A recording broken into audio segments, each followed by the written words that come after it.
Bienvenidos a la Fundación Columbia, a todos. Bienvenidos a Viernes con Libros.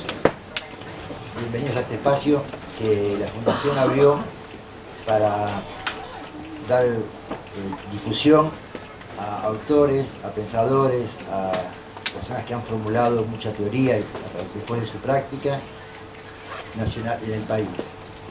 No, las personas que han venido, las que están viniendo a este ciclo, son personas, autores básicamente, y personas que han desarrollado por sí mismos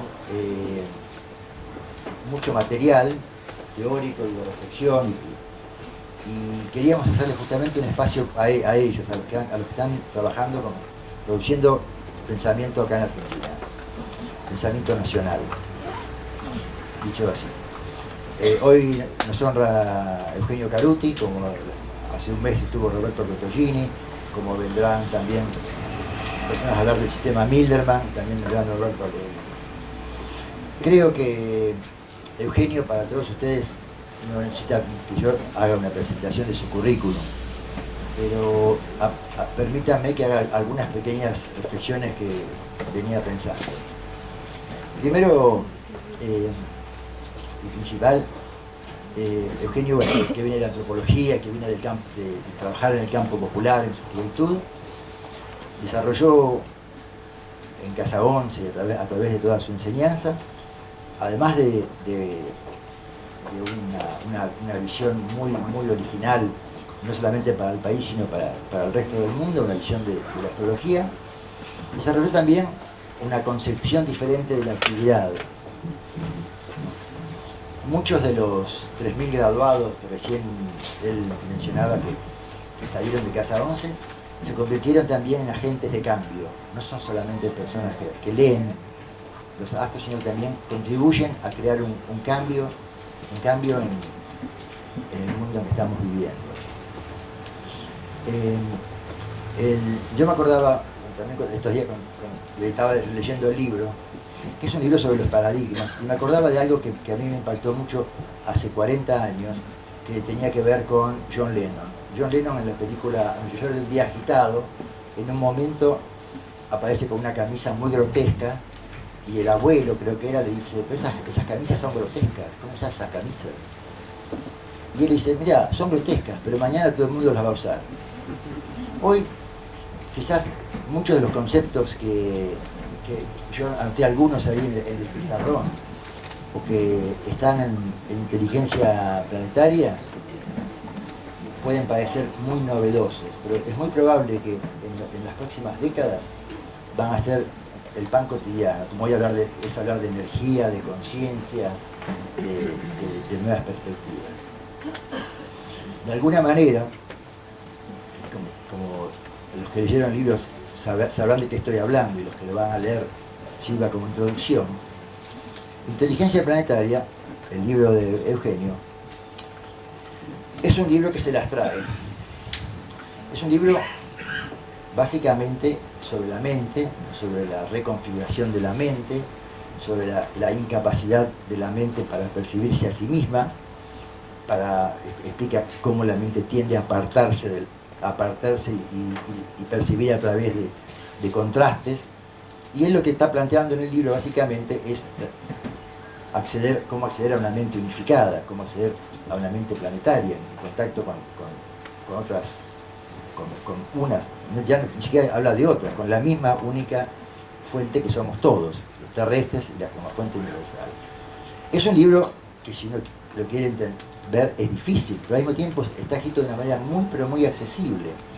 Simplemente hay que tomarse el tiempo y hay que dedicarse a pensar y a reflexionar lo que va diciendo el libro. Es un libro muy preciso. Recién Eugenio me contaba que le llevó 2 años escribirlo y que no pensaba que lo iba a publicar. Eran notas que él tomaba para sí mismo y para difundir a través de personas con quien estudian con él, o con la gente de Casa Once, o que lo siguen a él, básicamente como material de reflexión. En algún momento, un chico que Eugenio había conocido de muy chiquito, que es Flavio Cadobianco, tuvo acceso a esos materiales y le pidió de publicarlo como libro, lo cual bueno, le dio otra dimensión al trabajo, y afortunadamente fue una suerte, porque si hubiera quedado como unas notas de blog, seguramente le hubiera pasado lo que le pasa a muchos textos hoy en día que aparecen en internet, que como es tan accesible y es tan volátil, tan líquido esa lectura sobre la pantalla, se evapora muy rápido. En cambio, este libro, que no pesa mucho, pero que cada vez que lo abrís te pone la mente, te pone los pelos de punta y te hace parar de pensar y decir, bueno, ¿qué pasa con esto? Y esto es así, y te abre mucho la cabeza, o como dice Flavio, te ayuda a reconfigurar el cerebro. Es un libro que, de alguna manera, quizás hoy todavía no nos damos cuenta de la dimensión que tiene, porque se está anticipando a lo que habitualmente se llama un cambio de paradigma, a un cambio en las creencias, en los sistemas de creencias, y básicamente en la relación que tenemos cada uno de nosotros con lo que pensamos. Yo lo tuve el verano pasado, me lo llevé de vacaciones, leía fragmentos, cada vez que lo abría leía unas páginas y tenía para 4 o 5 días y no podía seguir leyendo más. No podía, entonces me sentía mal de no poder leerlo de corrido, ¿no? Pero es así, es un libro que es más que un libro, es una herramienta de trabajo para que a partir de él empecemos a entender estas temáticas, ¿no? Y un cambio de paradigma no es que yo me doy cuenta y ya cambié, porque están los paradigmas anteriores siempre presionando, o los sistemas de creencias siempre presionando. Pero poco a poco la lectura de estos materiales hace de que nos vamos abriendo a una sensibilidad, a un horizonte de sensibilidad, como poéticamente dice Eugenio, que nos reconecta con algo que hemos perdido. Más que un libro para aprender, más que un libro para sumar conocimientos, es un libro que te lleva a un recuerdo, te ayuda a recordar cosas que sabías y que en algún momento hemos olvidado, que hemos tapado con otras cosas. Es un libro también de muchísima belleza literaria, pero no por la forma, sino por la precisión con que está escrito. No hay una palabra de más, no hay una repetición inadecuada, y esa belleza responde a 2 años de trabajo y a un compromiso que tuvo Eugenio con esta escritura, en lo cual, quizás sin darse cuenta, estaba escribiendo lo que modestamente me animaría a llamar una de sus obras cumbres. Palabras que son muy grandes, pero es así, un libro es una obra. Bueno, Eugenio, disculpa que dije todas estas cosas que son un poco desordenadas en relación a todo lo que hay en este libro, pero vamos a empezar a hablar. Yo, en verdad, también tendría que decir que es un libro que es tan grande la temática que no hay una sola forma de abordarla. Incluso el libro mismo es un libro de intertexto que permanentemente te está remitiendo a otras partes para no tener que explicarlo de vuelta. Está todo muy implicado. Pero sí hay un aspecto que creo que nos afecta a todos los que estamos acá, que es el tema de la autoconciencia, ¿no es cierto? Porque cada uno de nosotros que trabajamos con la conciencia o que pensamos que somos, que reflexionamos sobre lo que está pasando, sobre el yo, sobre lo que percibimos, tenemos ideas al respecto de esto, y en verdad creemos tener algunas ideas, pero como vamos a escuchar ahora seguramente que nos va a decir Eugenio, hay una serie de problemáticas ahí que están flotando, que impiden que esta autoconciencia se unifique con la conciencia planetaria. Y ahora, cedo la palabra. Así, ¿no? Te puedo decir.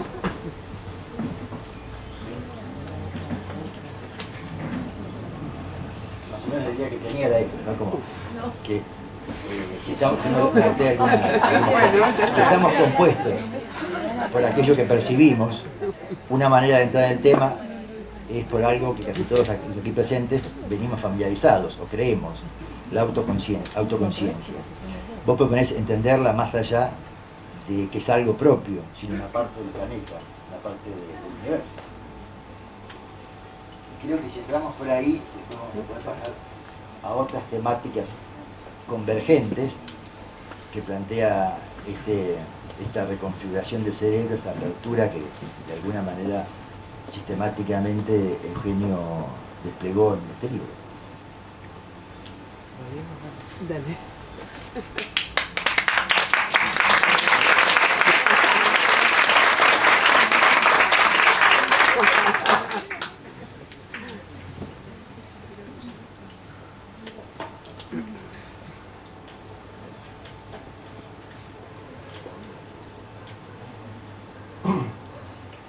La perspectiva fundamental del libro es comprendernos a nosotros mismos como especie, darnos cuenta que somos una especie, es decir, que somos el despliegue de una biología planetaria que ha hecho un recorrido. Este recorrido lo podríamos llamar el del Homo sapiens, el autodenominado Homo sapiens, que es el recorrido de una especie muy frágil biológicamente, que tuvimos que sobrevivir. Tuvimos que sobrevivir en un universo incomprensible para nosotros mientras íbamos madurando. Un universo lleno de ese misterio que son las estrellas, lleno de especies en competencia, en el despliegue de una conciencia muy opaca, pero que inevitablemente percibió algo que otros animales, solo muy pocos animales perciben, que es la inevitabilidad de la muerte. Y en la tensión fundamental con otros grupos humanos, ese desplegarse de ese ser que somos tuvo una dirección fundamental, que es sobrevivir a toda costa. Y hoy hemos sobrevivido. Hoy la especie humana, podemos decir que domina la Tierra y no es amenazada por ninguna otra especie. La única amenaza que tiene la especie humana es sí misma. Porque la inteligencia que hemos tenido que utilizar para sobrevivir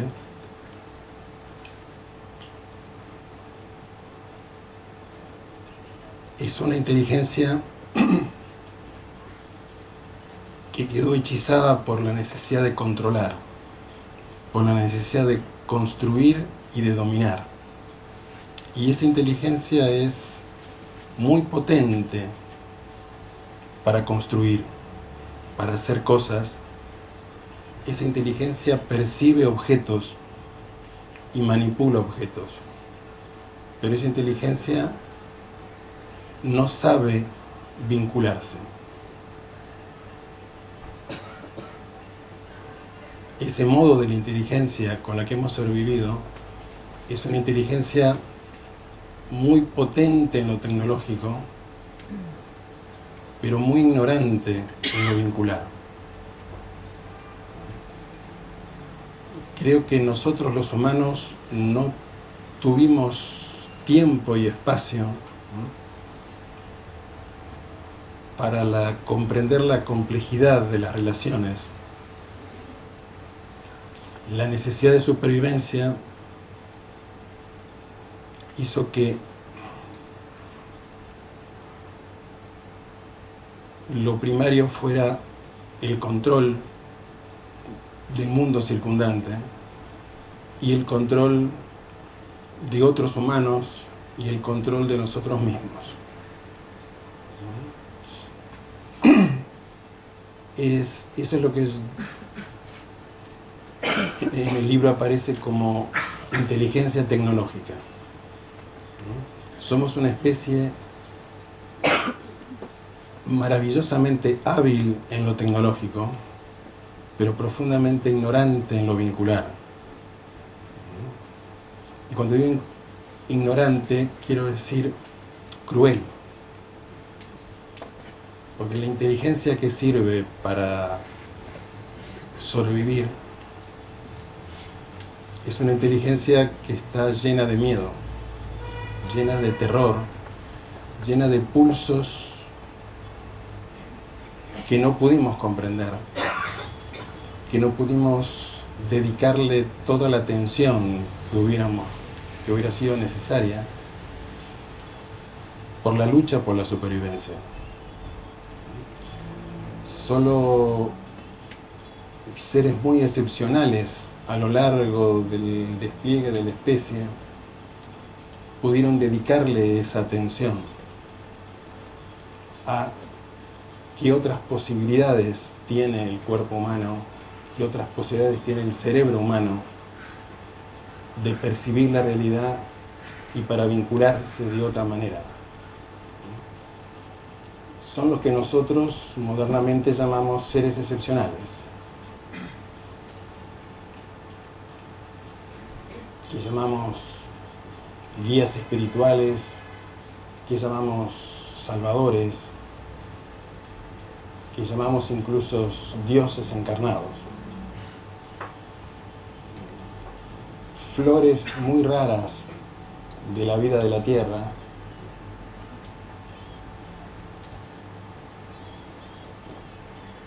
que nos cuesta comprenderlos, los convertimos en excepcionales y los adoramos, porque nos relacionamos con esas experiencias humanas de la misma manera tecnológica. ¿Qué quiero decir con manera tecnológica? Somos antropoides. Antropoides en los que se produjo una relación extraordinaria entre el cerebro y la mano. Y en esta relación extraordinaria apareció el pensar. Y el pensar es agarrar. El antropoide agarra. Nosotros no nos damos cuenta que en el momento que estamos pensando hay toda una mecánica biológica neuronal que hace que agarremos con el pensamiento.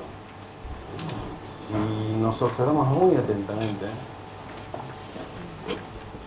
vamos a ver ese movimiento prensil que tiene el pensar, que fue una necesidad evolutiva. ¿Por qué? Porque en nuestra fragilidad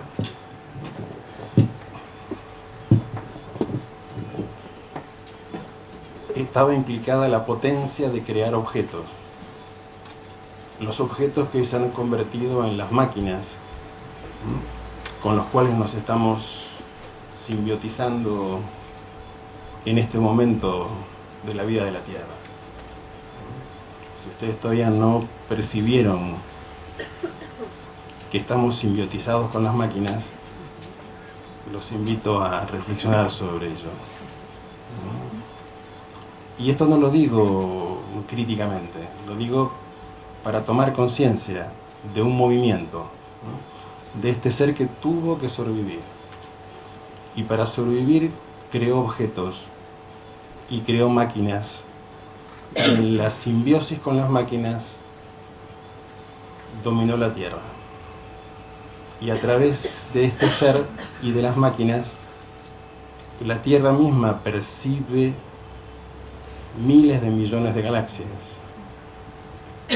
Uno dice miles de millones de galaxias y al cerebro no le da para entender qué está diciendo. Pero uno puede ver que es muy curioso, porque ese antropoide que percibe miles de millones de galaxias en un universo que existe hace 15.000 millones de años,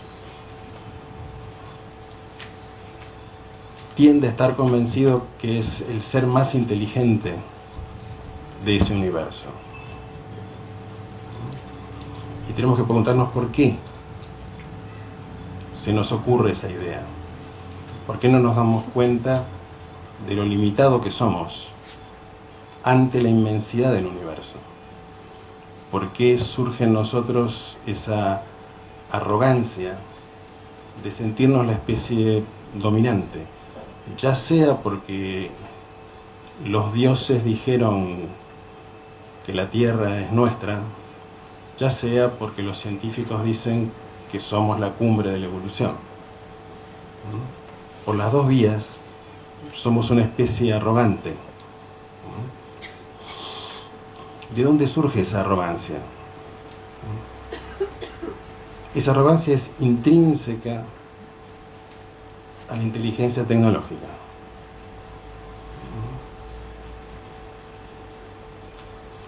Quisiera poder graficarla para que la sintiéramos, para que no fuera un concepto. Inteligencia tecnológica es el antropoide hace algo maravilloso, que es toma una piedra e imagina en qué se va a convertir. Puede retener en el cerebro una forma y lo retiene durante una enorme cantidad de tiempo para cualquier otro cerebro animal. Y con esa forma retenida, que la puede ir editando mientras sigue su actividad, con las manos convierte una materia en un objeto deseado. Y esto es un prodigio.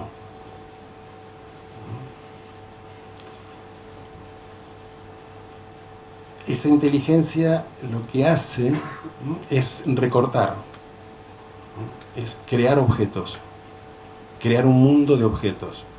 Y apenas se forma el objeto,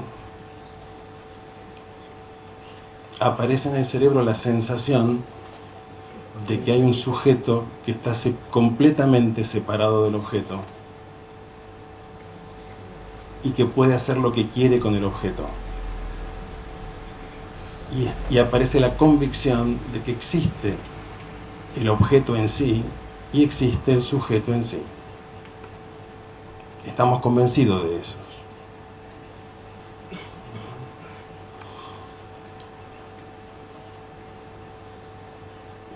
¿Cuál es la dificultad?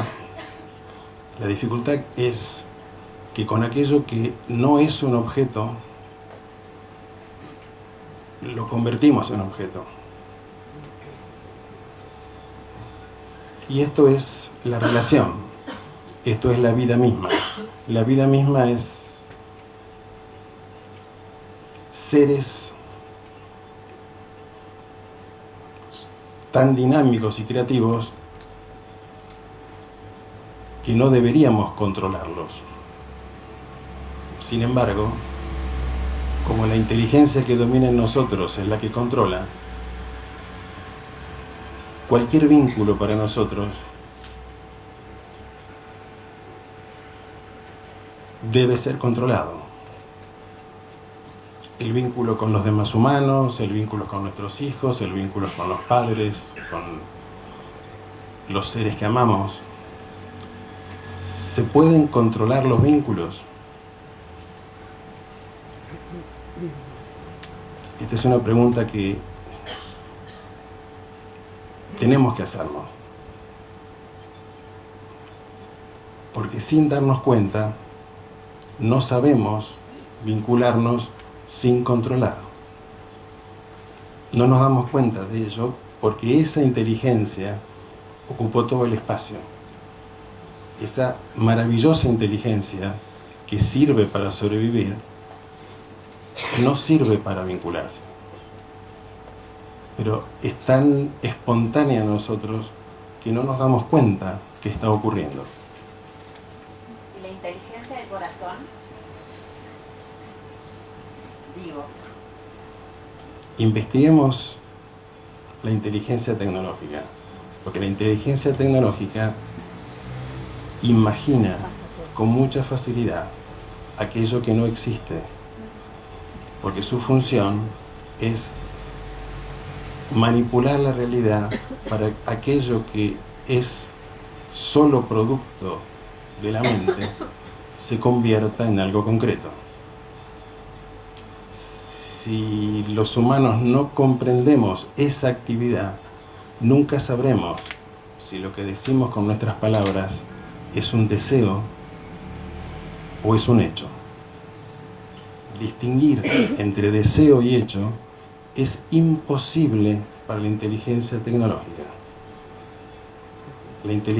La mente tecnológica desea, es decir, espontáneamente construye y no se da cuenta de lo que está haciendo. Y esto no es una crítica externa, esto es algo que tenemos que darnos cuenta. Y los humanos tenemos que darnos cuenta que si digo mi hijo, estoy haciendo así. Si digo mi hijo, si siento mi hijo, ese ser que está allí no es algo desconocido e incontrolable. No es algo nuevo y diferente al cual tengo que abrirme para descubrir. No es un vínculo, es un vínculo mío. Es muy distinto tener vínculos a los vínculos. Este es el punto en el que creo que la especie tiene que dedicarle mucha energía a distinguir. Una cosa es tener vínculos, otra cosa es los vínculos. En el mismo momento que sentimos mi hijo, y no podemos evitar sentir mi hijo, y mi hijo no puede evitar sentir mi padre. ¿Cuál es la relación?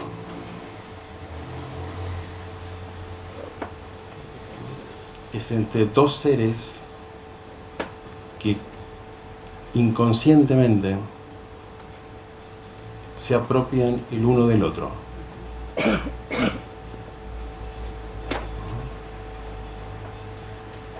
Y esto tenemos que verlo como un hecho. No lo tomen literalmente, no estoy diciendo, bueno, no diga más mi hijo. Sino tenemos que darnos cuenta qué estamos sintiendo y haciendo realmente cuando se produce ese reflejo, esa reacción automática, mecánica, de que ese ser es mío. ¿Qué significa? Que lo convierta en mío y que no puede evitar convertirlo en mío. ¿Qué consecuencias? Les pido que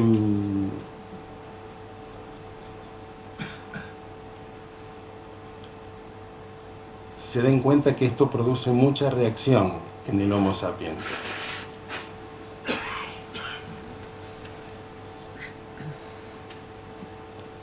Y esto es algo que tenemos que darnos cuenta nosotros, cada uno, de la actividad de esta inteligencia.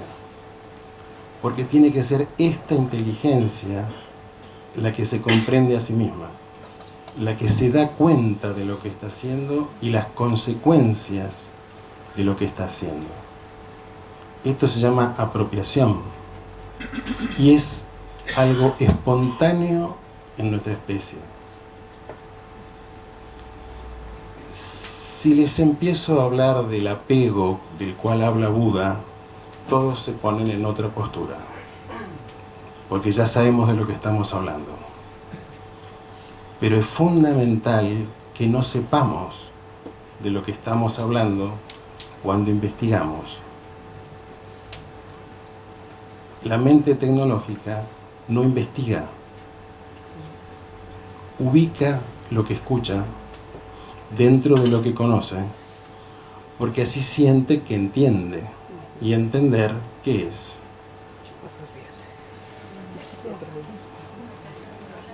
A aprender de un modo prensil. No es abrirse a que entre información que no sé dónde ubicar. No es abrirse a que entre información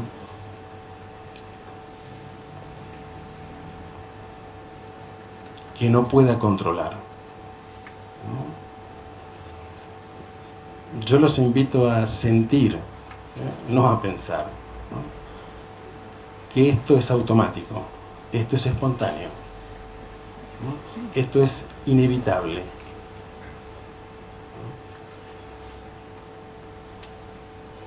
Por eso nos apropiamos del otro, convertimos al otro en un objeto, y el otro nos convierte a nosotros en un objeto. Y no me digan que no se han sentido objetos de mamá, objetos de papá, objetos del hermano, objeto del sacerdote, objeto del presidente, objeto del marido o de la mujer. Porque si son sinceros, se han sentido objeto. ¿Qué quiere decir objeto?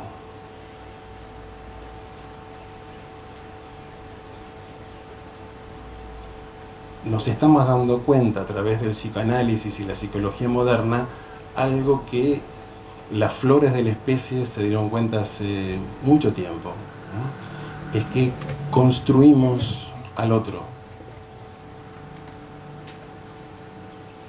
Porque como nuestra percepción es construcción, no nos damos cuenta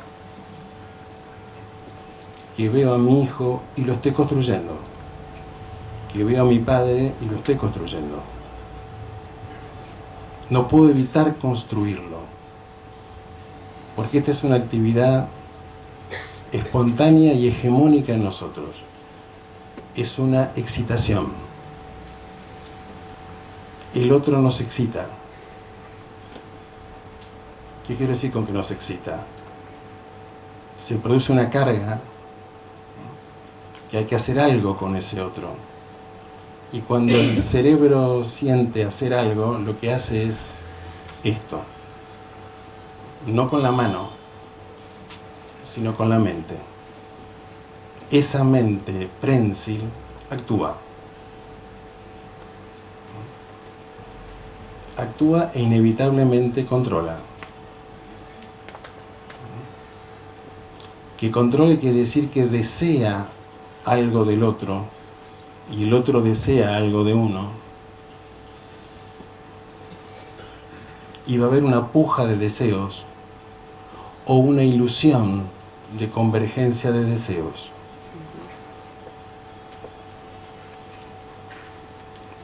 Porque todo vínculo es descubrir la divergencia de deseos.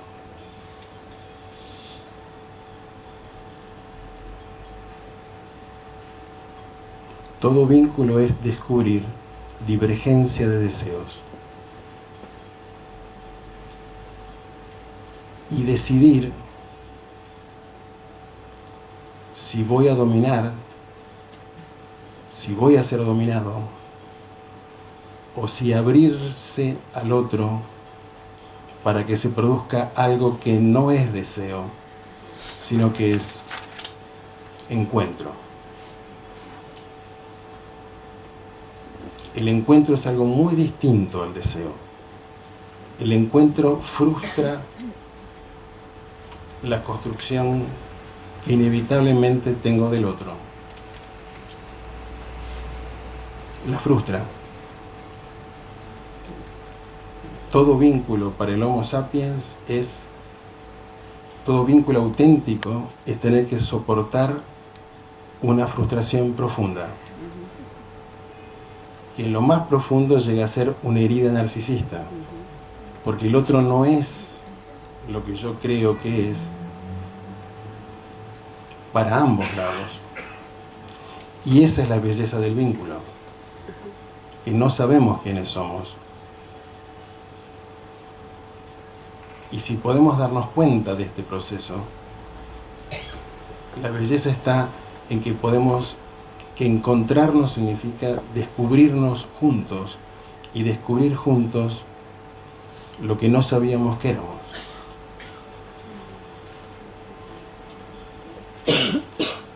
Todo encuentro es una transformación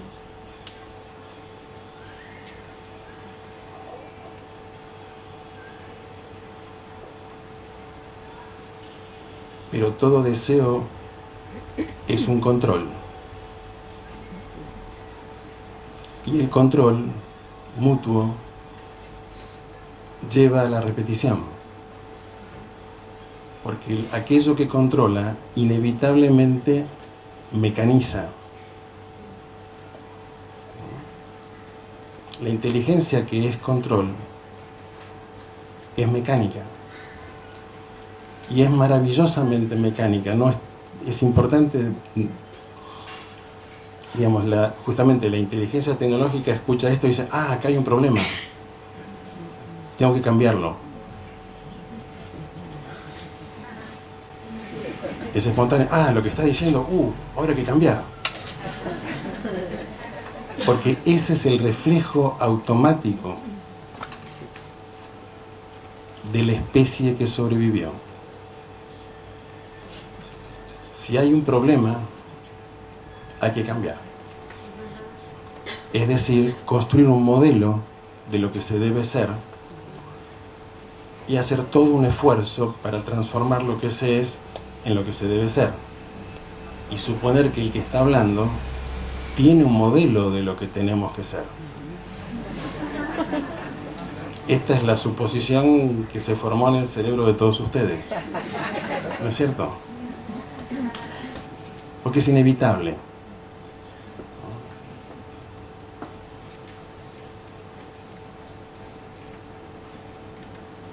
¿Qué hacer si no se puede evitar?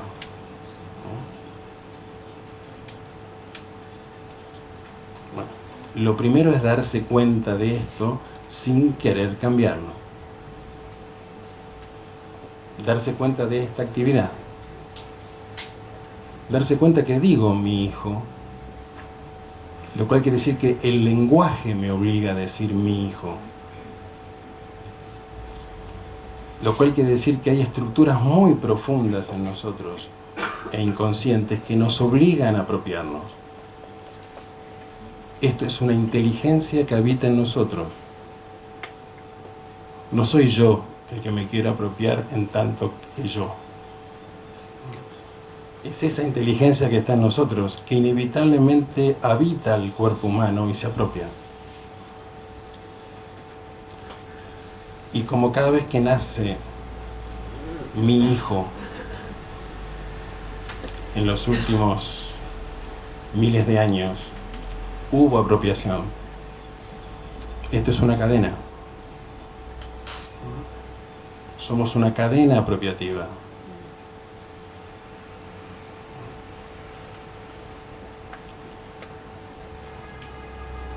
Modernamente, digamos, creo que todos los que estamos acá, hemos sido al psicoanalista en alguna de sus variantes, ¿no es cierto?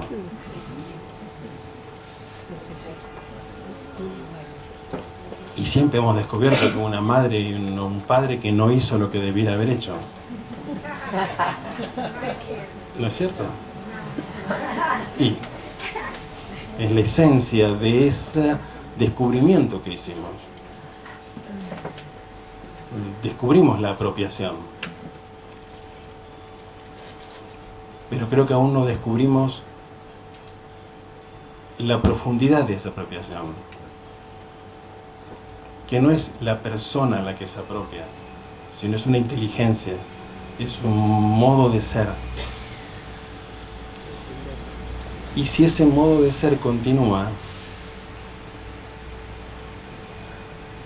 la ignorancia vincular continúa.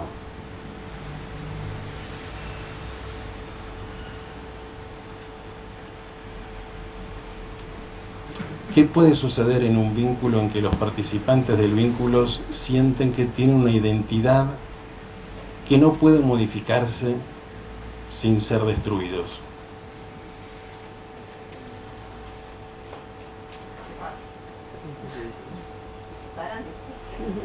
El conflicto.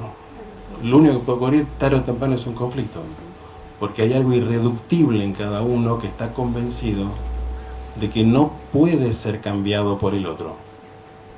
Eso soy yo. Es decir, el vínculo entre tribus, entre naciones, entre religiones, entre padres e hijos, entre humanos,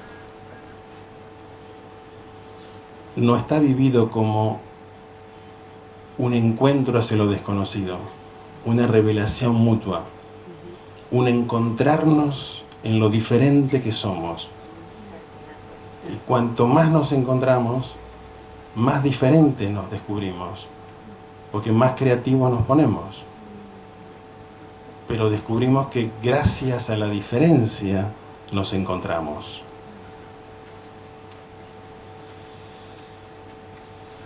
Y el Homo sapiens, la inteligencia del Homo sapiens le tiene terror a lo diferente. Tenemos que ser muy sinceros.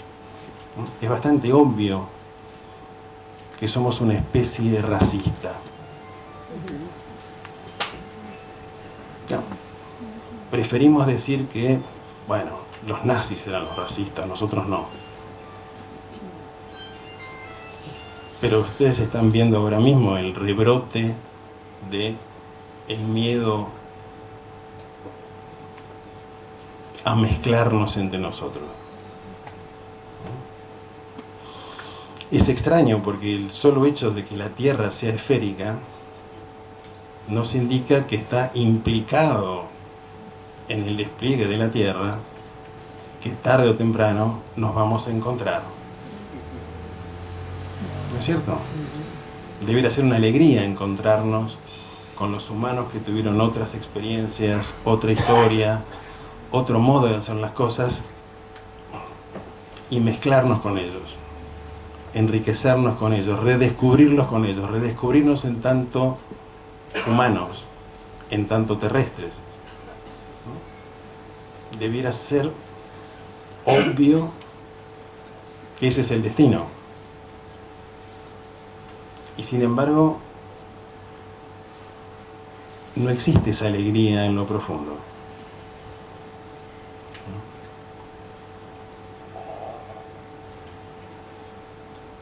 Esa alegría de darnos cuenta que cuanto más diferentes somos, más nos encontramos, más nos descubrimos en lo que no creíamos ser, porque el otro me obliga a descubrir que no soy quien creía ser.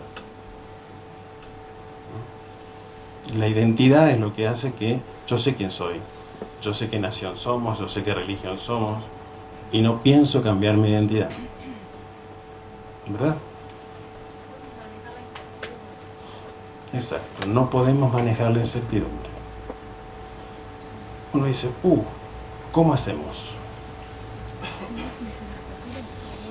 Porque es evidente que el planeta está cada vez más incierto.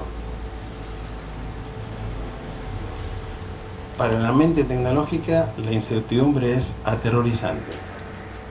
Y entonces habría que controlar más.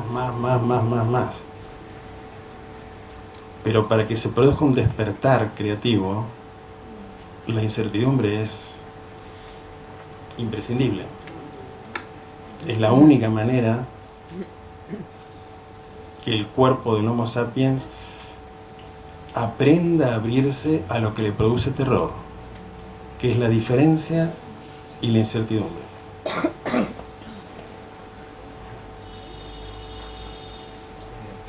Sí. Esto que vos planteás de lo vincular, que es nodal en el libro, que vuelve todo el tiempo, lo estás planteando muy claramente en lo que nos ocurre con el mundo, con los otros, con nuestros vínculos. Pero así como esto ocurre hacia afuera, también nos ocurre hacia adentro con nosotros mismos. Y en el libro hace también, una de las entradas que hace, es plantear cómo se relaciona la mente, nuestra mente, con nuestra propia mente. La capacidad y la incapacidad que tiene de relacionarse. en parte por este mismo sistema de miedos y de apropiaciones y a lo diferente. Y vos planteás también en el libro muy claramente que estamos acostumbrados a percibir y a registrar en base a contrastes, objeto-sujeto, y también planteás, eso te lo cedo para que lo expliques bien, cómo se da esto vincular en la mente, ¿no? Cómo registrar y percibir desde lo vincular. Es lo que de alguna manera plantean en unos capítulos que después van a llevar a la apertura con lo planetario. Yo según entendí en varios tramos del libro, esta percepción desde lo vincular es lo que nos empieza a unificar con pensar que no soy yo el que pienso esto, sino que yo soy parte de un organismo que piensa, llamado Tierra, llamado planeta. Para llegar a eso hay un cambio adentro. Primero, como hay que hacerlo de afuera.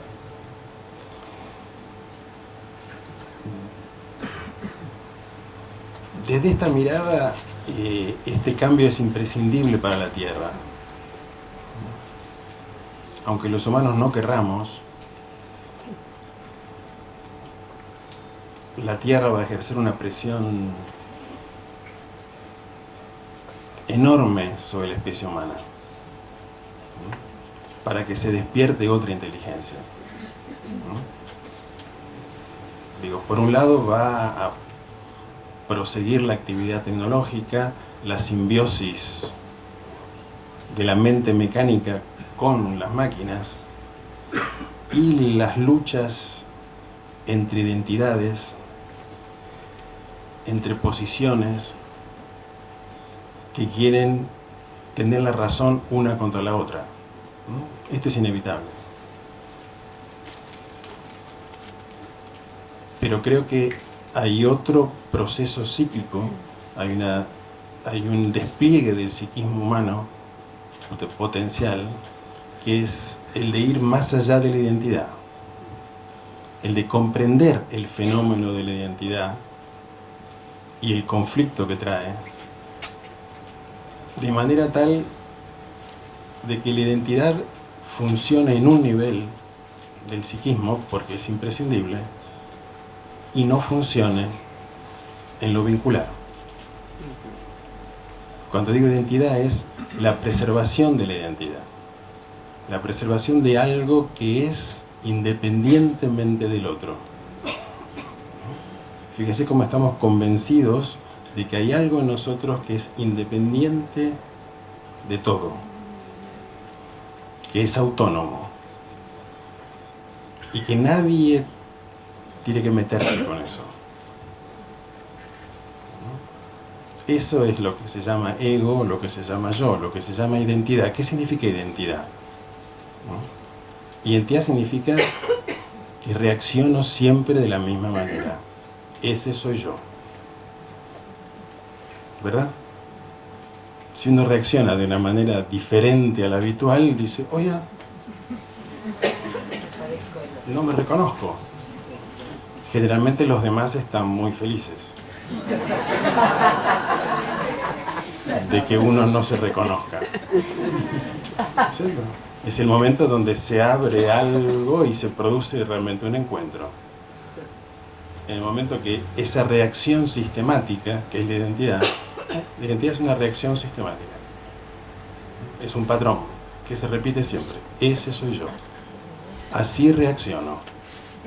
Y ahora han visto en los vínculos más amorosos, supuestamente, bueno, así soy yo.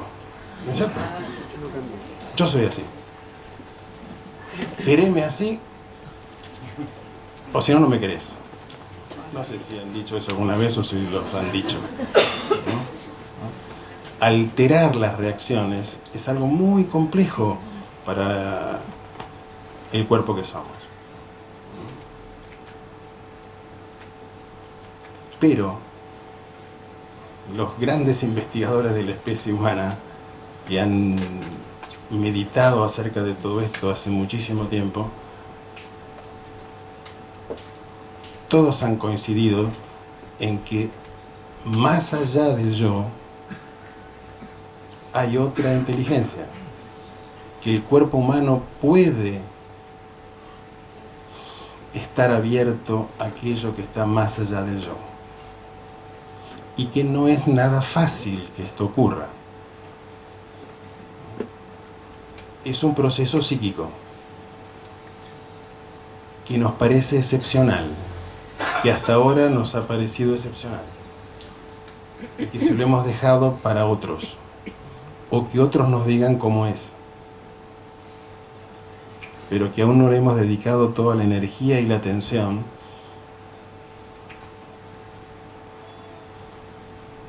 en darnos cuenta de que el yo es un verdadero problema. El yo es muy peligroso,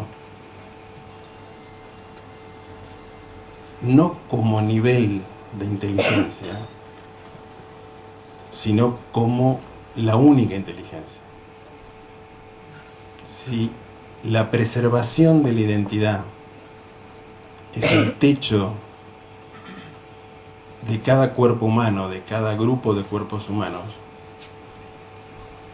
el choque es inevitable, el dolor es inevitable, el sufrimiento es inevitable.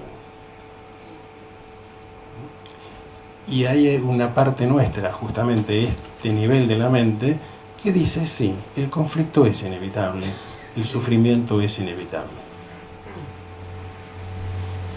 Y yo vuelvo. Mientras la vida buscaba sobre todo la supervivencia del humano, esto es tolerable. Pero ahora que ya hemos sobrevivido, esto es un peligro. Mi percepción es que el darnos cuenta de este peligro va a provocar que le dediquemos energía a lo que hasta ahora parecía un problema espiritual, un problema místico, un problema para otros seres.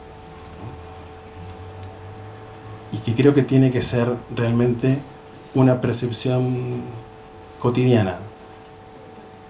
Si yo pretendo que no haya guerra en otro lugar, que no haya dominio,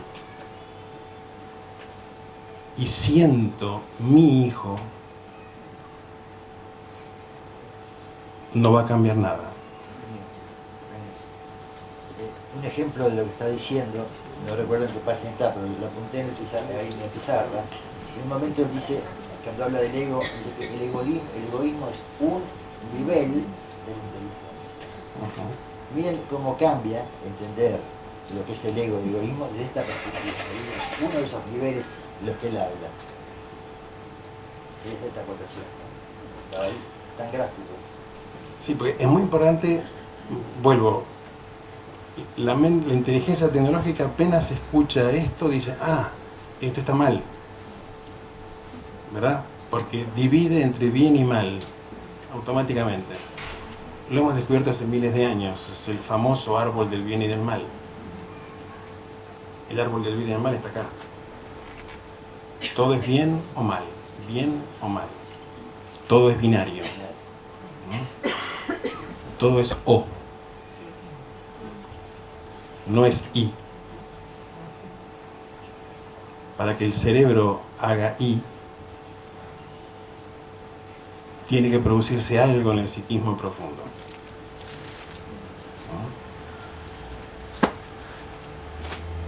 El Homo sapiens, la especie, advirtió que el egoísmo es muy peligroso. ¿Pero en qué lo convirtió? ¿En qué lo convertimos? En un problema moral.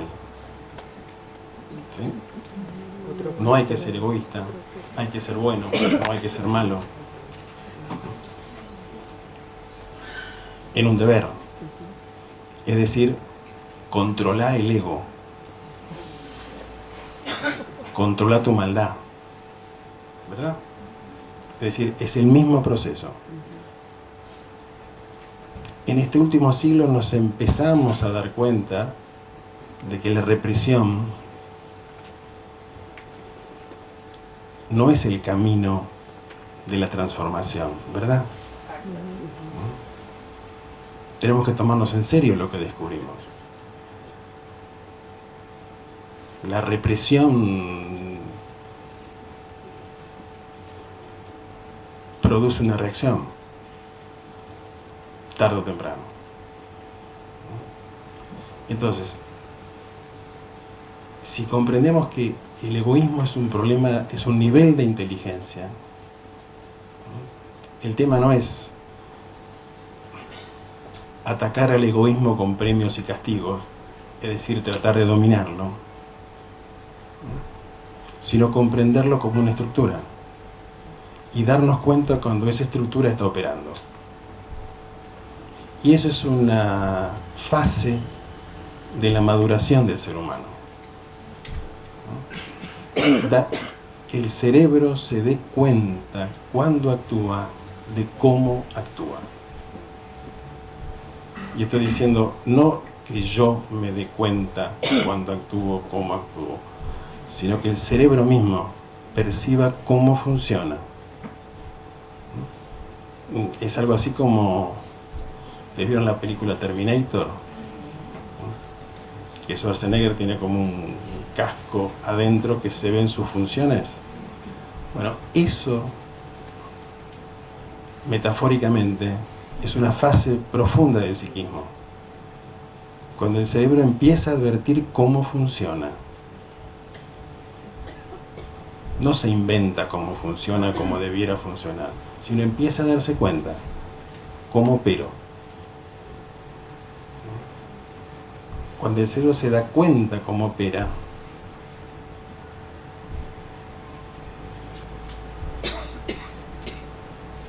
se da cuenta en las consecuencias de lo que está haciendo. No porque alguien se lo dice, no porque un sacerdote se lo dice, no por una instrucción externa que es mecánica se lo dice, sino porque se da cuenta. Esto va a tener consecuencias. Si siento, ay, mi hijo me va a costar un departamento de 2 ambientes en psicoanálisis. Es un hecho. A mí me pasó.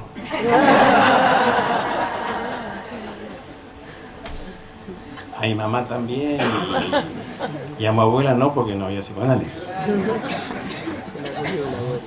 Digo, es inteligente comprender la consecuencia de lo que hacemos.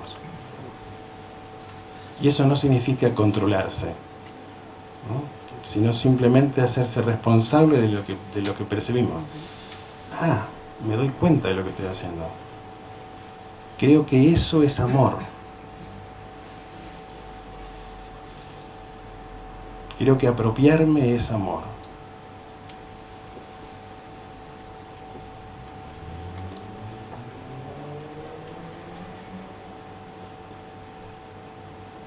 O encontrarme con lo diferente es amor.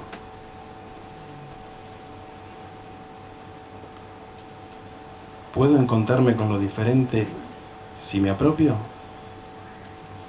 Bueno, no es una cuestión de no apropiarse, es una cuestión de darse cuenta que uno se está apropiando. Si simultáneamente nos damos cuenta que nos apropiamos los unos de los otros, ese puede ser un nuevo contexto vincular. Puede ser un espacio en el que nos demos cuenta de que cuando estamos cerca, 2 humanos o 3 o 4, reaccionamos el uno al otro. Apenas uno dice una cosa, el otro reacciona y el otro reacciona, ¿verdad? Generalmente nos enojamos con las reacciones de los demás. No sé si les pasó.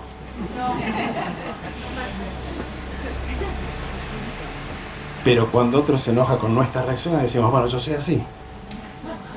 Y ese es justamente el yo. Es una manera de reaccionar. Y creo que eso va en la dirección de lo que vos preguntabas, Juan Carlos. Forma parte del proceso psíquico darse cuenta que somos un sistema que reacciona a sí mismo, que está siempre en acción y reacción, que no tiene espacio para dejar que la reacción emerja y se disuelva. Que toda acción tiene muy poco espacio, tanto en lo externo como en lo interno, y automáticamente se produce otra reacción. Por ejemplo, ay, dije mi hijo, no tengo que decir mi hijo. Bueno. Digo, es importante ver que eso es una excitación, es una onda corta, es un yang en onda corta. Pasa una cosa, pasa la otra, una cosa, la otra. Está haciendo así el cuerpo, todo el sistema. Cuando comprendemos que el psiquismo es un tema de excitación, no de interpretación, o mejor dicho, toda interpretación es una excitación. Nos damos cuenta que dedicarle energía a comprender el misterio de la excitación es fundamental para la maduración del ser humano. ¿Qué quiero decir con excitación? Es justamente, hay espacio para que sea una onda, para que la reacción aparezca. Lo quiero matar a este cretino y, ¿por qué lo quiero matar? Realmente lo quiero matar si lo quiero, hasta que se disuelva la reacción. Y las ganas de decírselo, ¿no es cierto? Puedo hacerlo, ¿no? Y sí, ¿por qué no puedo hacerlo? Porque tiene consecuencias. La consecuencia es un hábito de reaccionar uno al otro.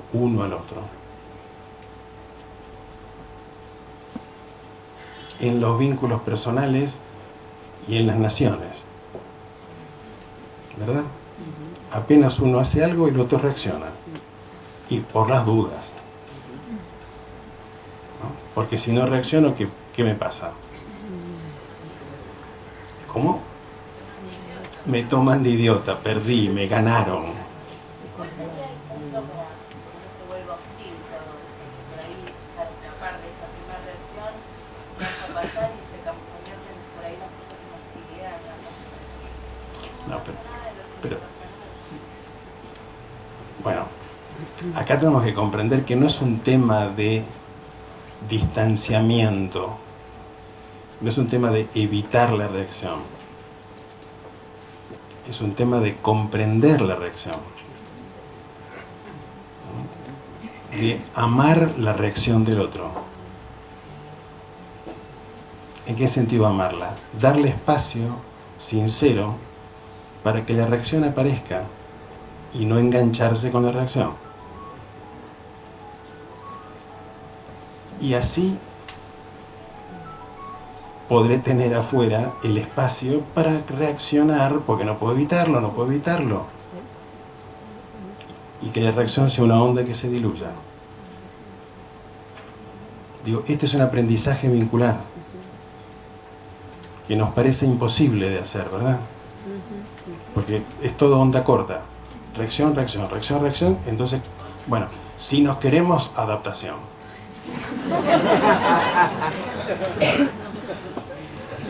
En el libro planteas una manera de acceder a esta problemática. Hay una frase que me quedó muy grabada que dice que los acontecimientos son los significados que les damos. ¿No? A partir de ahí cambia todo. ¿Qué tipo de percepción estamos teniendo sobre lo que acontece? Como base, ¿no? Pero si lo vemos desde objeto-sujeto, desde la separatividad, podemos tener una visión, y si lo vemos de esta relatividad o de esta cosa que fluye, más dinámica, como se llama, de esta retícula que está siempre cambiando, como dice el libro, al darnos cuenta, al darle otro significado a los hechos, podemos incidir en los hechos. Hay toda una parte que todavía no nos hemos metido, no sé si es para adelante o para atrás en lo que estás relatando, que es esta capacidad o esta incapacidad de hablar de nosotros y de nuestra percepción, siendo parte de esa percepción, siendo una parte incluida en esa percepción de lo percibido. Yo no estoy separado de todos ustedes, o sea que mi mente está vinculada a lo que está pasando acá. ¿Cómo es posible que o tomar decisiones, tomar ideas, o sea, son ideas, cuando esto es un ida y vuelta permanente de lo que está ocurriendo? La mente humana, como vos decís, tiende a separarnos y a buscar cosas objetivas y a ir poco a poco avanzando. Pero eso nos lleva a un tipo de futuro. Pero también lo que plantea el libro es justamente cómo integrarnos, unificarnos a ese pensamiento planetario, esa inteligencia planetaria, desde lo vincular. Cuando él habla de lo vincular, que aparece como reiteradamente a lo largo del libro, sería, al menos lo entendido así, como pensar no desde esta capacidad que tiene la mente de percibir a través de los contrastes, sino de percibir a través de los flujos que van ocurriendo. Es un entrenamiento que no es fácil, que quizás sea más fácil decirlo para mí ahora, es algo que me cuesta verbalizarlo, que hacerlo, ¿cierto? Pero ahí empieza a aparecer lo planetario en la mente. De alguna manera, como la tesis del libro es que psiquis es cosmos, no nos olvidemos de eso. Entonces, bueno, ¿cómo integrar el funcionamiento de la psiquis, acostumbrada a dividir, a separar, a encasillar, a categorizar, para poder percibir, para poder controlar, etcétera, etcétera, a este flujo, a esta gran retícula cambiante que es el universo en cada instante?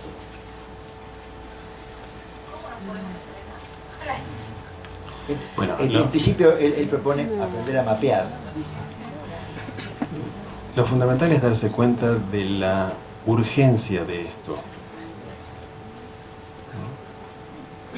De que si esto no ocurre, estamos condenados a una simbiosis con las máquinas.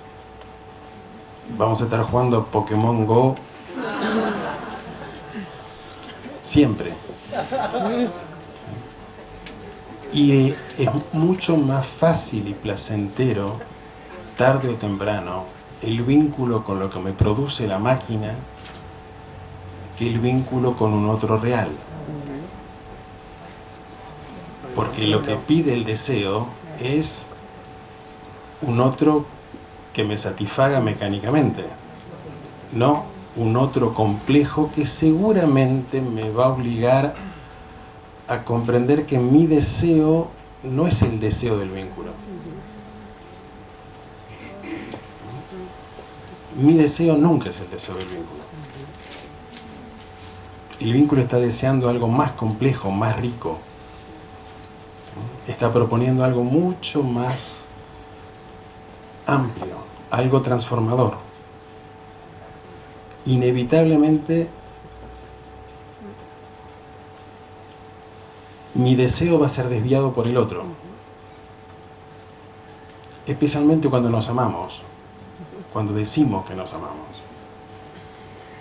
Han notado que cuando decimos que nos amamos, ¿qué decimos en el fondo? Que somos iguales. No sé si notaron eso. Es una... No necesariamente. Yo les propongo explorar, no me tomen literalmente, porque esto es muy complejo. Esperamos. Esto es sumamente complejo para nosotros. Yo les pido que si les interesa, dense cuenta cuando se produce la reacción, cuando parece que estoy exagerando.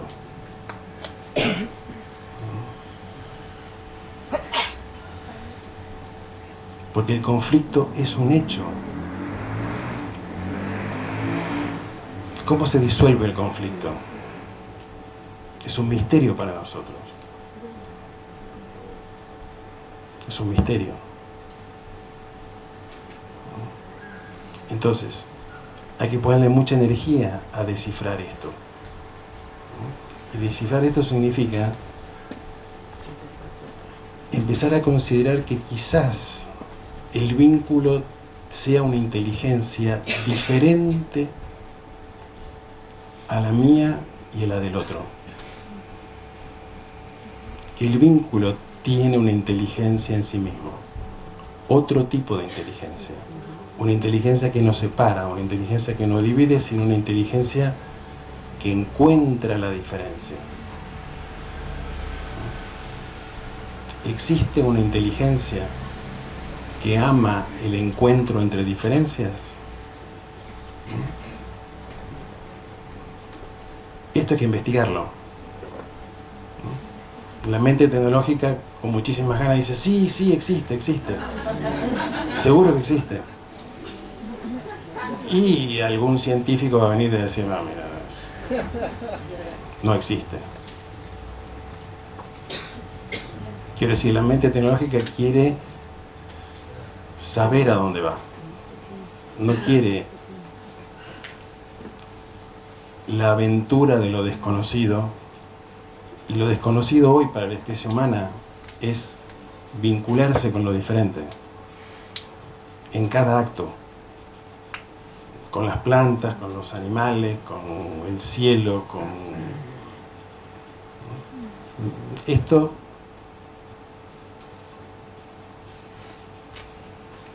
es una aventura.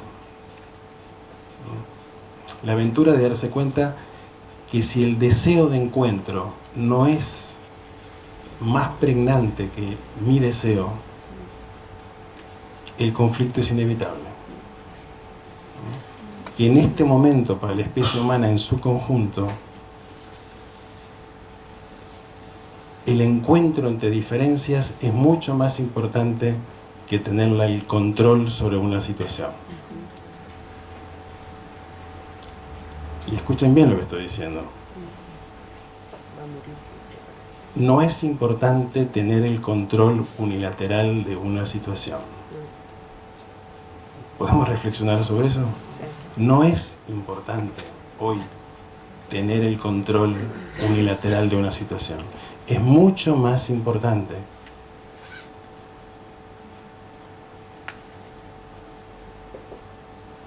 encontrarse en la diferencia, lo cual significa que no podemos controlar lo que va a ocurrir. Hay que confiar profundamente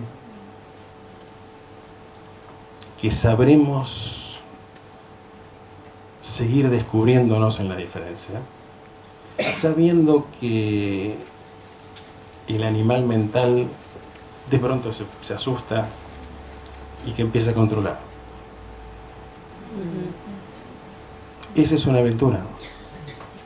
El animal mental quiere agarrar. Tenemos que darnos cuenta de eso. El miedo que nos da no tener el control sobre una situación determinada. Pero esto es casi un perogrullo. ¿Se puede controlar un vínculo? Pero fíjense que lógicamente es obvio. Pero la panza dice otra cosa, ¿verdad? Por lo tanto es un aprendizaje. Es un aprendizaje que tenemos que hacer. ¿Puedo preguntarte algo? Sí. Hago una pausa. Si alguien quiere hacer unas preguntas, tenemos unos papelitos, anótenlas y después se los damos a Alejandro. Bueno. En el libro hay una distinción muy clara entre saber que tiene el cerebro de conocer y como alternativa o como propuesta proponen aprender a aprender, ¿no? Estar abierto a todo lo nuevo, ¿no? Así lo planteo. Yo presiento que vos querés ir hacia la inteligencia planetaria y yo me estoy quedando en el vínculo. Sí. Está muy bien. Sin inteligencia vincular no hay inteligencia planetaria. Es una construcción, es un ideal que seguramente vamos a construir, ¿no? Pero no lo vamos a sentir. Si no siento el vínculo, ¿no?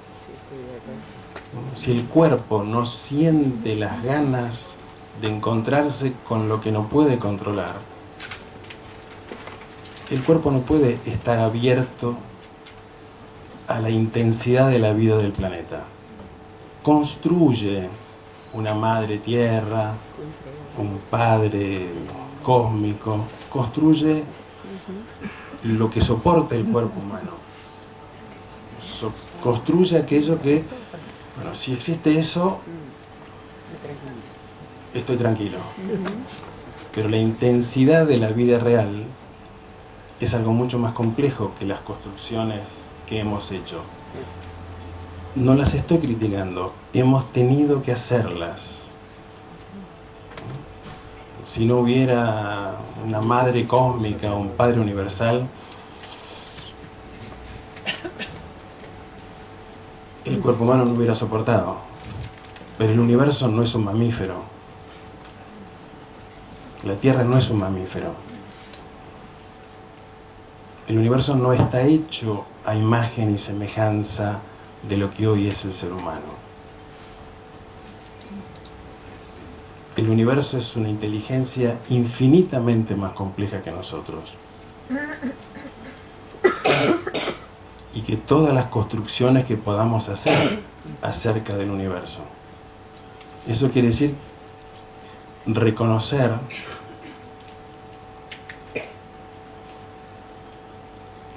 que existe lo desconocido y que lo desconocido puede entrar en lo conocido, pero lo conocido no puede entrar en lo desconocido. ¿Se entiende esto último? ¿No? Aquello que es mucho más grande que nosotros puede abrirse paso en nuestros miedos, nuestros temblores, nuestras reacciones, nuestra dificultad para estar abiertos a lo desconocido. Pero lo que agarra no puede agarrar lo desconocido. Se inventa lo desconocido.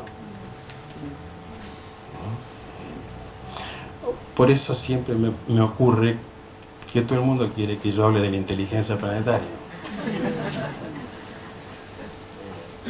Pero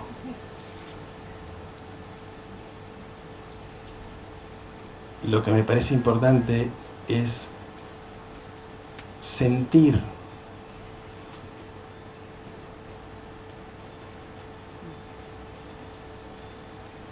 la complejidad del vínculo. Hasta que no sintamos la complejidad y la belleza de lo vincular, no vamos a sentir la complejidad del vínculo con los bosques, con el cielo, con las tormentas, con la lluvia, con nuestros enemigos políticos o las naciones que no soportamos. No vamos a sentir, vamos a crear ideales acerca de lo que es el planeta. Y esto va a ocurrir. Seguramente habrá dentro de 100 o 200 años alguna religión universal planetaria.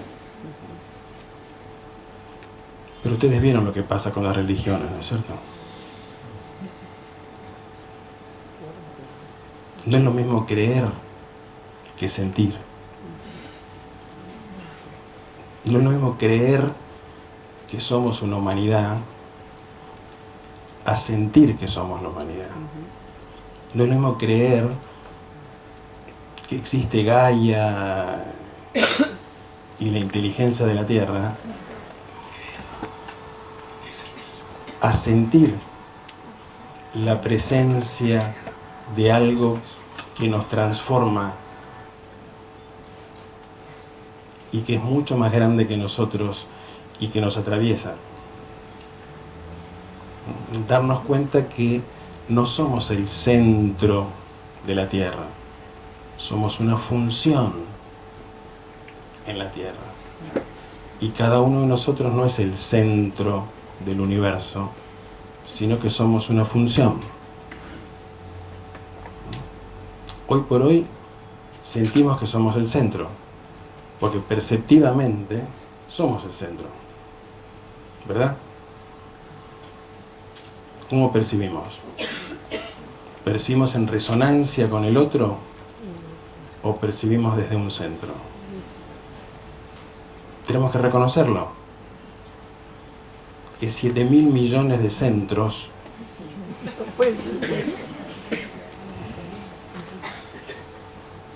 tenemos un problema. La sensación de centro fue muy importante, nos trajo hasta aquí, pero todo centro, ¿qué genera? Un borde que no lo descentre, ¿no es cierto? Y este es un nivel,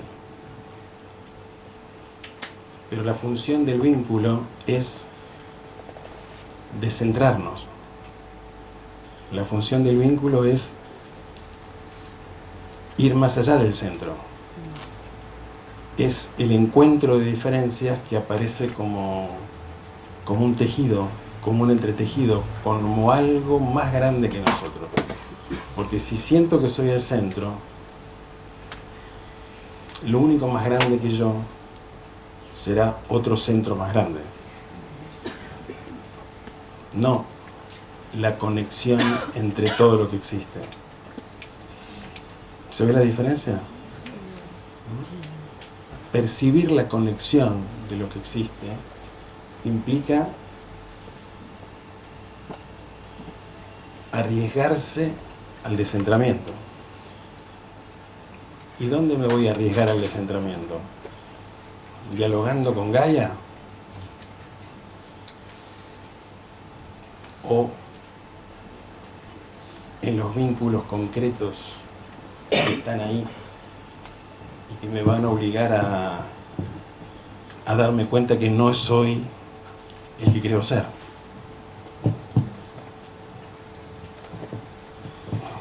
Por eso insisto con la inteligencia vincular antes que con la planetaria. No sé si es planetario o es vincular, pero hay una parte en el libro que es muy concreta en cuanto a esta actitud de abrirse y abrirle paso a esa conexión, que vos la llamás la mente del artista o biomecas, ¿cierto? Creo que es un tema que si lo puedes explicarnos nos va a dar un acercamiento más directo a la apertura. Yo creo que algo fundamental a investigar es que estamos convencidos que nuestras experiencias son únicas e irrepetibles. Y que en este momento, por lo menos una parte de nosotros, se ha dado cuenta que nuestras experiencias tienden a repetir patrones. Que lo que en un nivel parece único y irrepetible es una variante más de experiencias que se repiten y se repiten y se repiten. Si uno es un psicoanalista, no puede evitar después de X años de actividad darse cuenta que lo que viene a verlo uno es un patrón, ¿no es cierto? Porque se repite, se repite y se repite dramáticamente en lo concreto, pero es un drama humano que uno lo vive como personal, en el sentido que no siente la dimensión humana de lo que le está ocurriendo. Toda experiencia llamada personal siempre es una experiencia humana. Aprender a sentir lo humano en lo que aparece como personal es fundamental, porque eso cambia el sentimiento de lo que está ocurriendo. Está ocurriendo algo que ocurre, algo que nos ocurre a nosotros los humanos. Y si puedo sentir en el momento que ocurre que esa experiencia tan concreta, tan dramática, dolorosa, alegre, es humana, y se está repitiendo en este mismo momento en millones y millones y millones de seres. El cuerpo empieza a sentirse humano de un modo concreto, en la experiencia misma.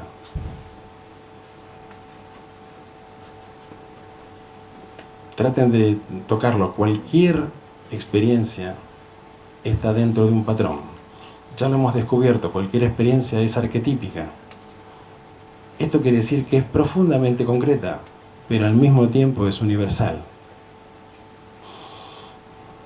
No hay separación entre lo universal y lo personal.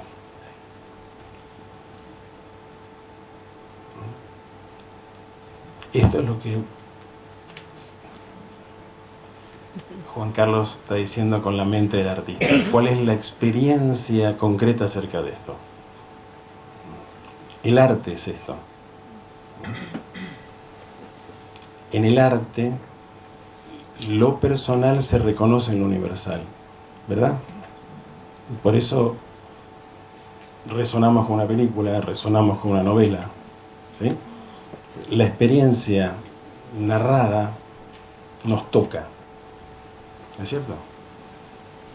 El artista tiene esa cualidad,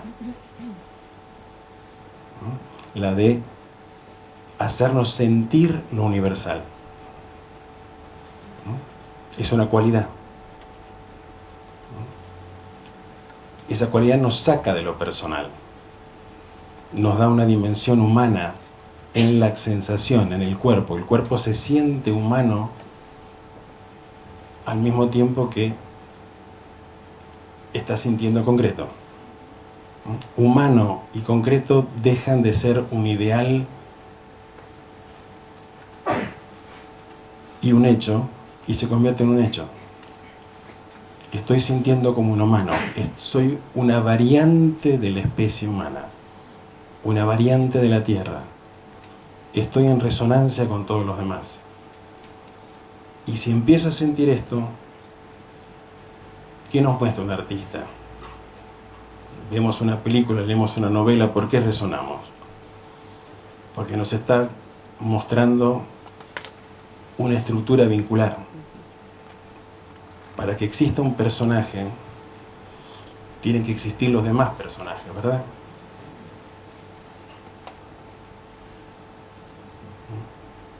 Lo que el artista siente cuando escribe es la estructura completa. El artista sabe que sin las hermanastras Cenicienta no existe. Sin la madrastra Cenicienta no existe. Que son todos necesarios, que es una sola experiencia. La de la madrastra, la de las hermanastras, la del príncipe y la de Cenicienta. No se puede quitar a ningún personaje. Es una estructura. Ahora, en nuestra vida concreta sucede lo mismo. Para que yo tenga una experiencia,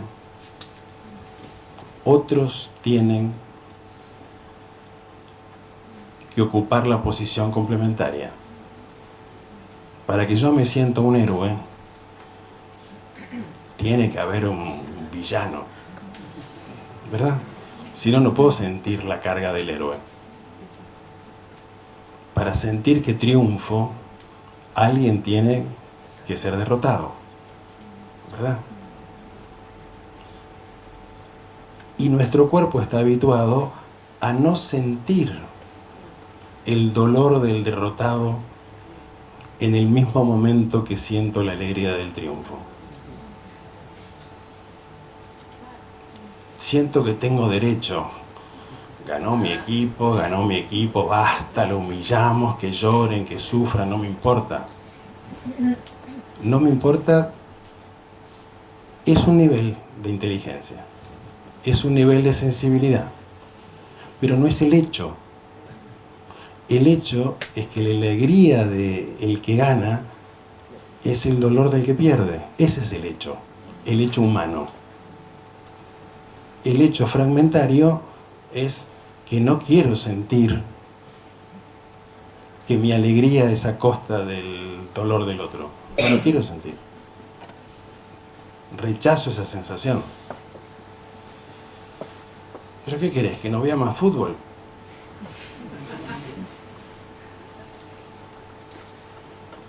¿Podemos sentir el hecho? El hecho es el encuentro de la diferencia y una cosa produce la otra. Es una estructura, nuestras experiencias están en estructura, nunca son experiencias autónomas. Creer que puedo tener una experiencia autónoma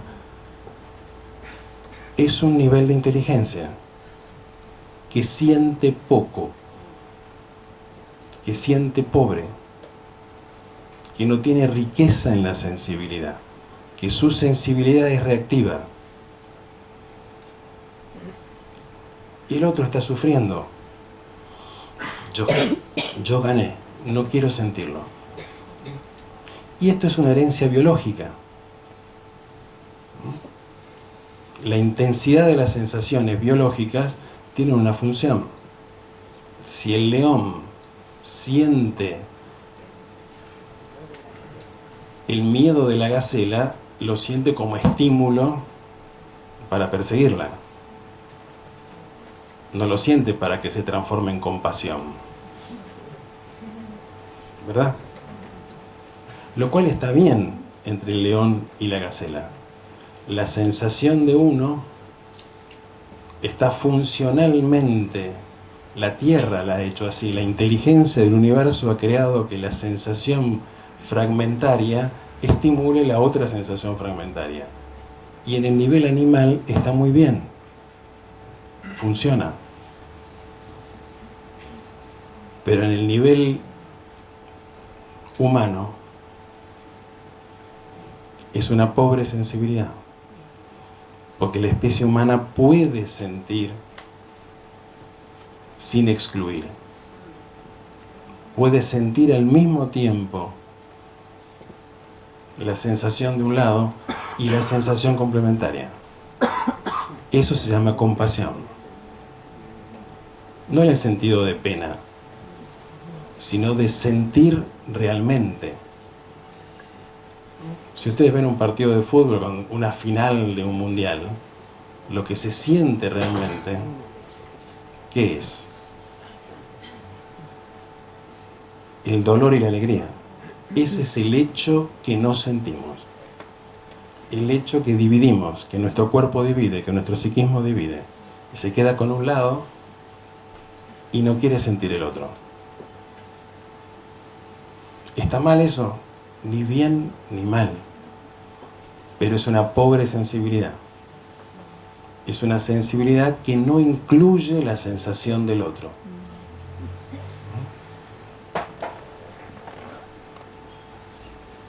Si ustedes lo investigan van a ver que es maravilloso que el cuerpo aprenda a incluir la sensación del otro.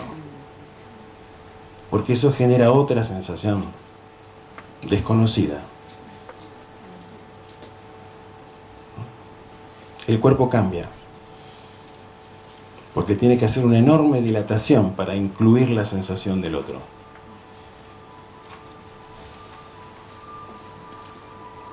Ni les hablo del sexo, ¿no es cierto? Incluir la sensación del otro es otra sexualidad. El hábito es no incluirla, es creer la sensación del otro, el otro como estímulo.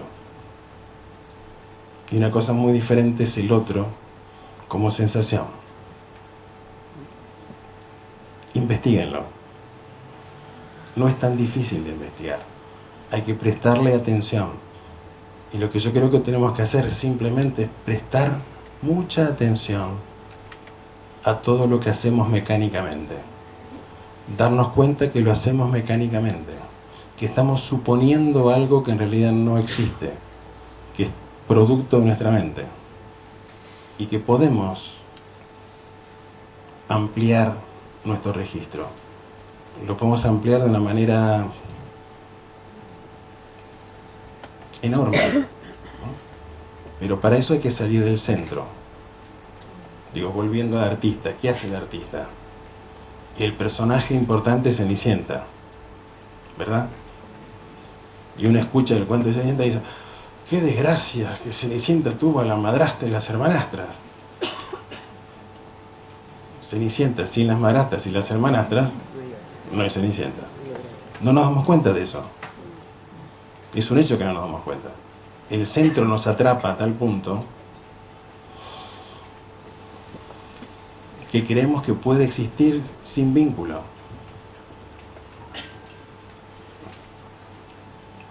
Y eso es una ficción.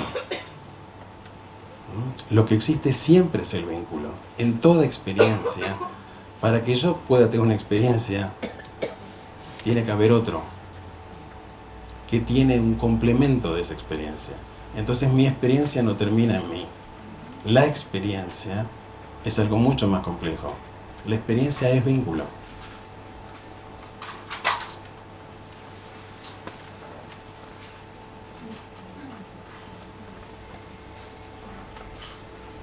Aquí me llega una pregunta. Si entiendo bien la letra, la idea que la inteligencia tecnológica existe en los seres humanos distintos a los animales. Es un instinto de segundo grado, en el sentido que se convirtió en un hábito. Es un hábito tan espontáneo que es una reacción inmediata. Es un segundo nivel de instinto. Es espontáneo. No se puede evitar. Se puede percibir. Si se percibe, puede pasar otra cosa. Pero si no se percibe, es como un instinto. El animal no percibe su instinto. El instinto actúa. El hábito actúa. Y un hábito que todos tenemos, ni nos damos cuenta que es un hábito. Ni nos damos cuenta que esta conversación es muy difícil porque abre mucho algo que no sé a dónde va, ¿verdad? Bueno, ¿dónde va a concluir Eugenio? Eso nos relajaría muchísimo. Bueno, ahora viene el cierre.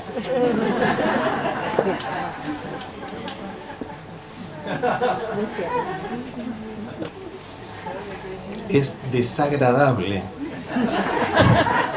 que no haya cierre. Y yo siento lo que les está pasando. ¿Sí? No, pero no personalmente, pero siento la carga, siento que algo quisiera un cierre. Y mantenerlo abierto es un trabajo vincular. En todo vínculo queremos que algo, cierre.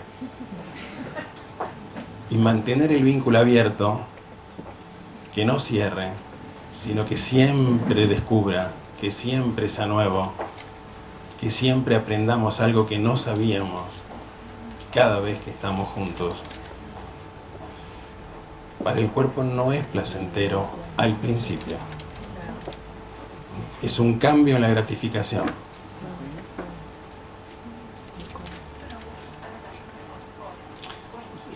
Exactamente. Nos gusta estar en la zona de confort, dice ella. ¿Sí? El vínculo pretende una zona de confort.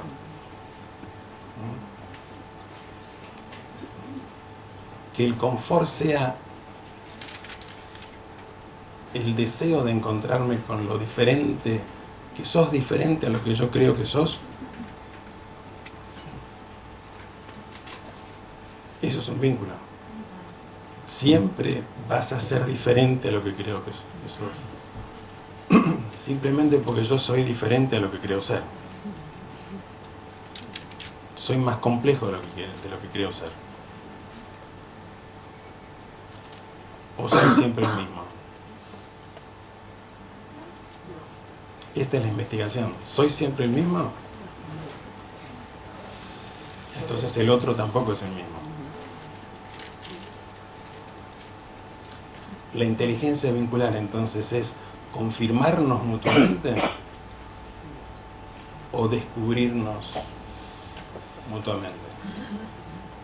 Descubrirnos todo el tiempo. Descubrirnos Cada todo el vez tiempo, que- exactamente. claro. Y eso es una belleza, eso es una gratificación que implica atravesar por un proceso complejo que al principio no es gratificante. Lo que estoy diciendo es que es una necesidad que eso ocurra. Es un cambio en la gratificación del cuerpo humano. Que el deseo de encuentro sea más placentero que el propio deseo. Es un cambio posible en la especie humana. ¿Se imaginan una especie en que el deseo de encuentro en cada uno sea realmente más importante que el propio deseo? Maravilloso. Amor. Yo creo que ahí Eso es amor, ¿verdad? Eso es amor. de eso se trata. De eso se trata. Quería decir algo, porque me viene resonando que en realidad para vivir eso, en realidad lo que venimos combatiendo hace tanto tiempo es el vacío, la nada, la incertidumbre, la inseguridad. En realidad la única manera de vivir esa experiencia es marcándose el voltaje del vacío, el voltaje de no saber. Entonces es el único lugar donde puede haber algo nuevo. Porque si yo, digamos, tengo una identidad basada en lo que creo saber, es imposible que me pueda conectar con algo que es nuevo, porque no hay nada nuevo en mí. Entonces, bueno, esto me parece como que es importante, ¿no? Como No, a mí eso me es. viene resonando esto, no sé, hace un tiempo de marcarse el voltaje del vacío. Parece que es como clave para poder realmente dejar que la vida nos cuente cómo es la vida y no nosotros contarle a la vida cómo es la vida, ¿no? Y eso es lo que quiero decir con que primero la inteligencia vincular es la que crea el vacío, la que crea el espacio en el cuerpo de que pueda aparecer lo desconocido. Si puede aparecer lo desconocido, puede aparecer la inteligencia planetaria. Si no, me invento. Porque no soporto lo desconocido. Además es abstracto. Claro. Entonces la única manera de que baje la inteligencia planetaria, que es una dimensión abstracta, es en el vacío. O sea, un receptor que tenga vacío para poder entrar en un diálogo nuevo. Es decir, desde lo que conocemos no hay manera. O sea, ya sabemos que no hay manera. Nos mordemos la cola hace siglos. Siguiendo lo que vos decís, quizás podamos darnos cuenta que estamos habitados por un tipo de inteligencia, por la inteligencia apropiativa. Y esa inteligencia es la que reencarna. En cada hijo que nace, en cada criatura que nace, esta inteligencia tarde o temprano se apropia del cuerpo.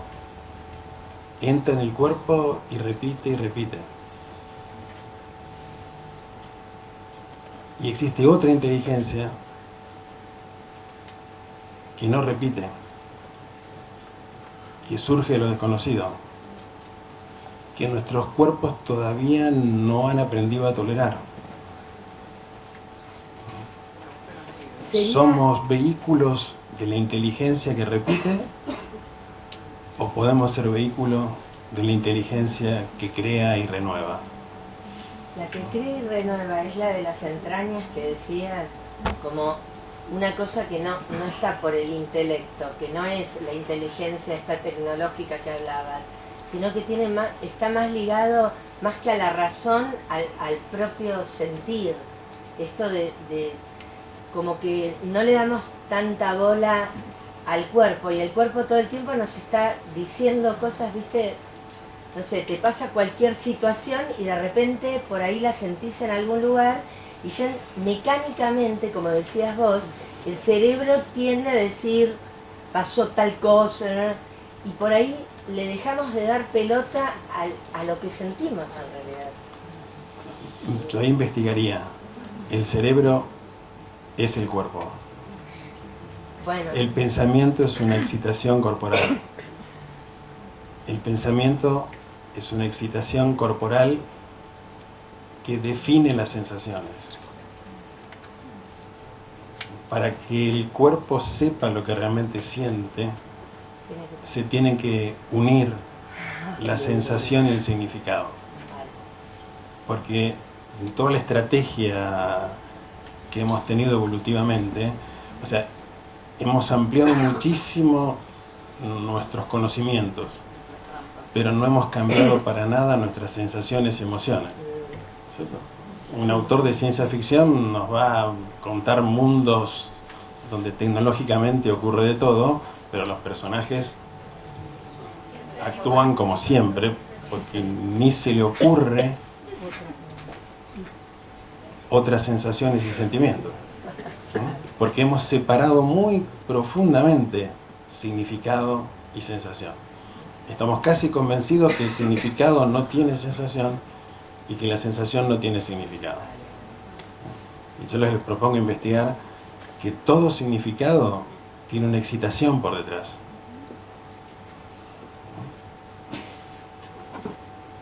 Tiene vida por detrás. No existe el significado sin sensación. Y toda sensación tiene significado, cosa que cualquier psicoanalista sabe. Toda sensación tiene significado. Pero cuando tenemos la sensación decimos, no me digas el significado. Voy a hacer la interpretación de lo que siento después. Con lo cual ya construí, ¿no? Digo, creo que forma parte de la maduración psíquica la convergencia de sensación y significado, que es un trabajo que nos tenemos que tomar, porque hemos crecido mucho en el significado, pero no hemos crecido en la sensación, porque están separadas. Y complejizar nuestras sensaciones es algo vital, que es lo que decíamos antes. Complejizar nuestras sensaciones es sentir lo que sienten los otros, aprender a hacerlo, que es un trabajo chino, ¿verdad? Porque hay que chequear siempre, porque uno dice, vos estás sintiendo eso, ¿no? Y ellos dicen, no, la verdad que no. ¿Qué estás sintiendo? Horror. ¿No es cierto? O sea, acoplar sensaciones y sentimientos.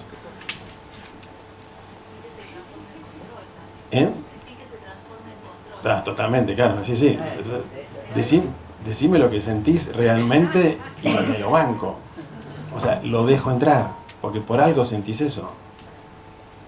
¿Se puede ver eso? Es la única manera de que maduremos vincularmente. Ser muy sincero con lo que sentimos.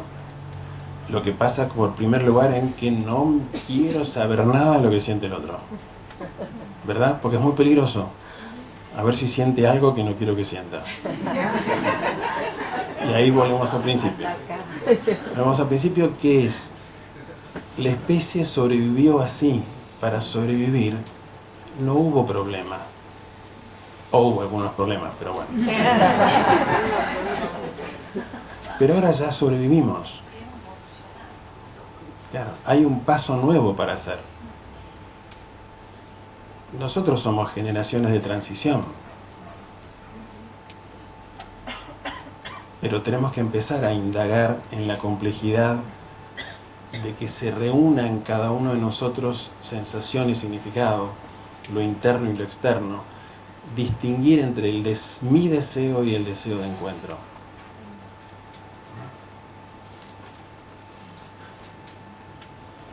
Es algo difícil, muy difícil, que va a llevar generaciones y generaciones. Pero díganme si no tienen ganas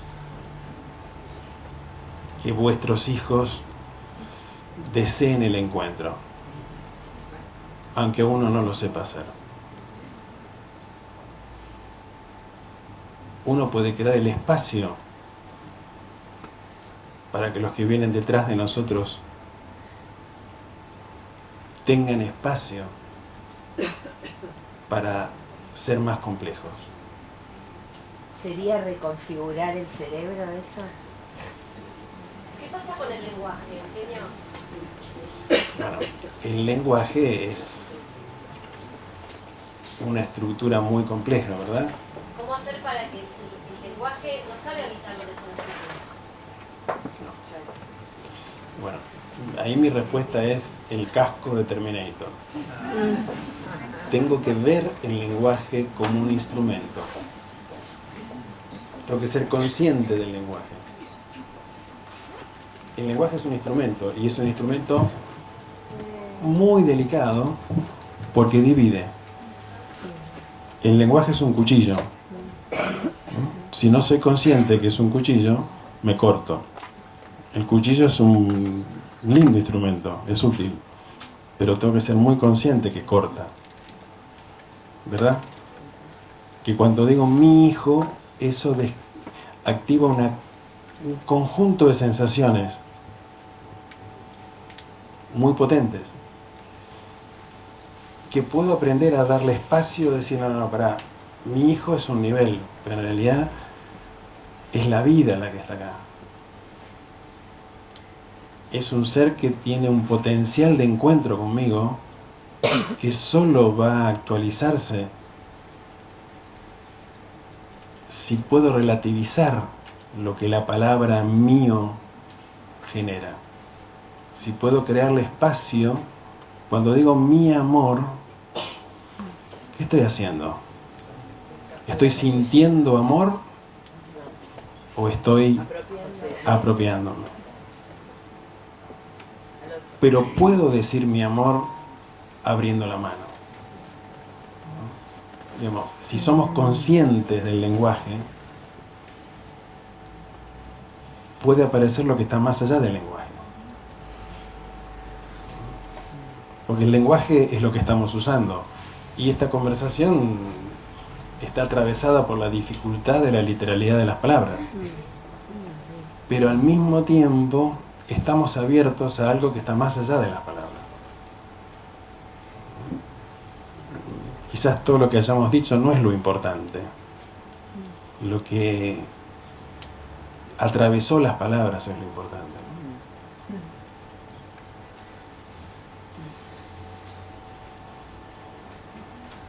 Quizás lo importante es lo que nos atraviesa, no aquello que podemos agarrar.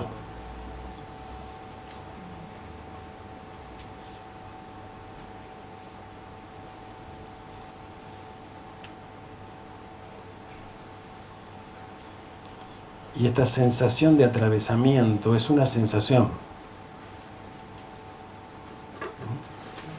Uno puede sentir así o puede sentir atravesado. Puede sentir aquello que no va a poder agarrar nunca. Se puede sentir. Se puede sentir la inmensidad de un vínculo, la inmensidad de la vida. Se puede sentir.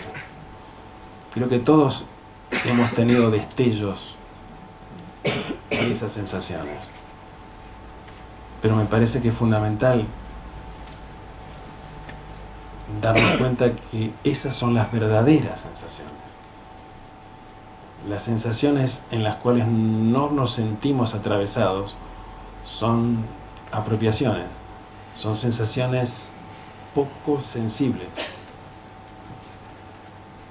Y si nos damos cuenta de las limitaciones de nuestra sensibilidad, si podemos aceptar que los humanos somos seres hoy de grandes limitaciones en la sensibilidad, es el primer paso para que le demos importancia a la complejización de nuestra sensibilidad. Porque si creo que somos muy sensibles, es una ilusión. No somos muy sensibles. Como que la mayoría se conforma con poco. Exactamente.